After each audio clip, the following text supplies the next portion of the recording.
कविगुरु रविन्द्रनाथ टैगोर की 165वीं जयंती आज धूमधाम के साथ मनाई गई। मॉर्निंग वॉक के लिए इको पार्क आने वाले लोगों ने भी रविन्द्रनाथ टैगोर को याद किया। कविता पाठ और गाने के जरिए लोगों ने कवि गुरु को श्रद्धांजलि दी। कवि गुरु रविन्द्रनाथ टैगोर को श्रद्धांजलि देने वालों में बीजेपी के पूर्व सांसद दिलीप घोष भी शामिल थे। इस मौके पर मीडिया से बात करते हुए दिलीप घोष ने कहा कि पाकिस्तान अपनी करनी का फल भुगत रहा है। आतंकवाद का साथ देने के चलते आज पाकिस्तान पूरी दुनिया में अकेला पड़ गया है, जबकि पूरी दुनिया भारत के साथ है। भारतीय सेना पाकिस्तान को ऐसा सबक सिखा रही है कि वह कभी भी आतंकियों का साथ देने की भूल नहीं करेगा। देखिए, पाकिस्तान विभाजन के बाद से, स्वतंत्रता का बाद से हिंदुस्तान के पीछे जिस प्रकार से हाथ धो के पड़ा है, कितना नुकसान किया है, कितना सुरक्षा बल और नागरिकों का और बलिदान देना पड़ा इसके लिए। तो आगे पहले क्या सरकार बात करती थी, आज तो हमारी सरकार कार्रवाई करती है। नरेंद्र मोदी जी के नेतृत्व में पहले भी हम लोग पाकिस्तान को मुंह तोड़ जवाब दिया है, और अब इस बार तो आर पार की लड़ाई हो रही है। और इस समय पूरा देश, देश की जनता, सारी राजनीतिक पार्टी, सरकार की सारे एलायंस, सब लोग नरेंद्र मोदी के नेतृत्व में जो लड़ाई चल रहा है उसका साथ हैं, और हमें भी नागरिक के नाते साथ देना चाहिए। भारत में बड़ी संख्या में पाकिस्तानी ड्रोन और रेडार सिस्टम नष्ट कर दिया। ये तो पता ही चल गया पाकिस्तान का औकात कितना है। चीन का हथियार से हम लोगों को कभी डराता था, तो उसका कितना योग्यता है, कितना क्षमता है, वो भी पता चल गया। पाकिस्तान एकदम नेस्तनाबूद हो गया है, दुनिया के सामने मुखौटा भी निकल गया है। केवल टेररिस्टों को जो मदद किया, उसके पीछे जो पैसा खर्चा किया, उतना अपने नागरिकों की तरक्की के लिए करता, अपने सेना की प्रशिक्षण के लिए करता, तो मुझे लगता है कि ये दिन देखने को नहीं पड़ता उनका। कांग्रेस उदित राज कहा है कि सिंदूर एक खास धर्म से जुड़ा हुआ है, इसका कोई और नाम हो तो बेहतर हो। उनको शायद मालूम नहीं है, सिंदूर देख करके ही वहाँ लोगों को मारा गया था। इस घटना से ये जो ऑपरेशन सिंदूर हो रहा है, इसके माने इसका उद्देश्य क्या है, भारतीय महिलाओं की सिंदूर की कीमत कितना है, आज पाकिस्तान को पता चल गया। माननीय प्रधानमंत्री बोलेছেন যে যোগ্য জবাব দেওয়া যাবে, কেউ বাঁচবে না। পুরনো শত্রু আর নতুন শত্রু সবাইকে সাফ হচ্ছে।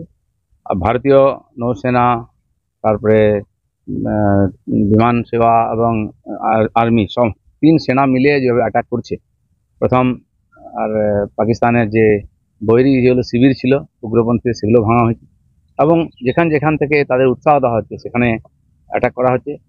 প্রায় কোমর ভেঙে গেছে, আগের দিন হাঁটু ভাঙা হয়েছিল, কালকে পাকিস্তানের কোমর ভেঙে দেওয়া হয়েছে। তো তাই নয়, পাকিস্তানের ভিতরে যে সমস্ত গোষ্ঠী আজকে অত্যাচারিত হয়ে আন্দোলন করছে, তারাও পাকিস্তানকে চারদিক দিয়ে ঘিরছে। পাকিস্তানের এই যে জঙ্গি ট্রেনিং আর সারা দুনিয়াতে উগ্রপন্থী ছড়াবার যে চক্রান্ত, সেটা ফাঁস হয়ে গেছে।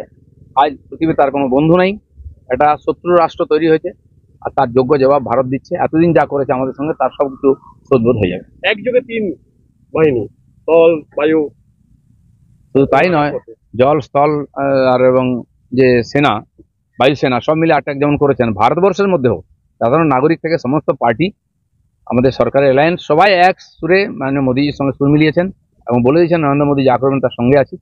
ভারতবর্ষের মধ্যে একতা, এটা আমাদের বিশেষ জরুরি। বহু বছর ধরে বিভিন্নভাবে বিচ্ছিন্নতাবাদী আন্দোলনের দ্বারা আমাদের সমাজকে বিভক্ত করার চেষ্টা হয়েছে, বিভিন্ন মতবাদের দ্বারা সমাজে হিংসা ছড়ানো হয়েছে, তার বিরুদ্ধে লড়াই ছিল।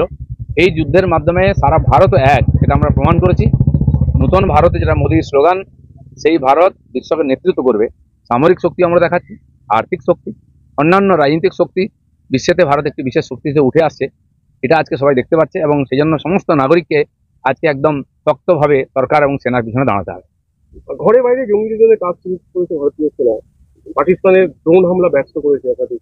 ভারতবর্ষে যে মাও টেরোরিজম চলছিল, তারও দেখুন অন্ধ্রপ্রদেশে তার বিরুদ্ধে যেরকম চলছে অভিযান, ঠিক সেরকম বহির্শত্রু পাকিস্তানের বিরুদ্ধে অভিযান চলছে। ভারত সব দিক দিয়ে সমস্ত প্রশ্নের উত্তর দেওয়ার জন্য একে তৈরি আছে, সেটা আমরা দেখিয়ে দিচ্ছি। এক সাইডে যখন যুদ্ধ একটা আবহ, সেখানে রাজ্যের মুখ্যমন্ত্রী মাছ, মাংস, সবজির মূল্যবৃদ্ধি নিয়ে বলছেন দুর্নীতি করেছে, দুর্নীতির আঁতুড় ঘর তো ওনার সরকার, ওনার পার্টি।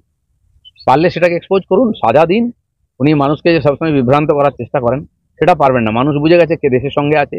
সংকটের সময় যারা ভারতের অভ্যন্তরীণ সমস্যা তৈরি করে, তারা মোটেই দেশের সঙ্গে নাই, এটা প্রমাণ হয়ে যাবে। পশ্চিমবাংলার দেশপ্রেমিক মানুষ, যে পশ্চিমবাংলার দুজন কবি দুটো আমাদের জাতীয় সঙ্গীত, রাষ্ট্রগীত দিয়েছেন, সেখানকার কাউকে শেখাতে হয় না জাতীয়তাবোধ, কিন্তু যখন সময় আসে তার প্রমাণ দিতে হয়। আজ করতে পঁচিশে বৈশাখ কবিগুরুকে সবাই আমরা শ্রদ্ধা জানাচ্ছি। কবিগুরু আমাদের হৃদয়ে আছেন, তার গান, আবৃত্তি, সঙ্গীত, তার দর্শন ভারতকে প্রেরিত করেছে স্বাধীনতা আন্দোলনের সময়। শুধু পশ্চিমবঙ্গ বা ভারতবর্ষ নয়, ভারতবর্ষ, বাংলাদেশ, শ্রীলঙ্কা, 3টি দেশে জাতীয় সঙ্গীত তিনি রচনা করেছেন। তাকে স্মরণ করা, মনন করা আমাদের দায়িত্ব। আমরা ইকো পার্কে আজকে সকাল 6টা থেকে আর সঙ্গীতের মাধ্যমে, গান আবৃত্তির মাধ্যমে কবিগুরুকে স্মরণ করলাম। যেমন পশ্চিম ভারতেতে বোমা, বন্দুক, মিসাইলের আওয়াজ আসে, ঠিক সেরকম পূর্ব ভারতে আজকে তাকে আমরা গানের মাধ্যমে আর স্মরণ করছি। ভারতীয় সংস্কৃতির বৈচিত্র্য এটা। আর দেশও সমস্ত রকম সমস্যার সমাধান করার জন্য প্রস্তুত আছে, নাগরিকরাও আছেন, যুদ্ধও চলবে, রবীন্দ্রসঙ্গীতও চলবে। সেরকম মানসিকতা নিয়ে আমরা যেন থাকি।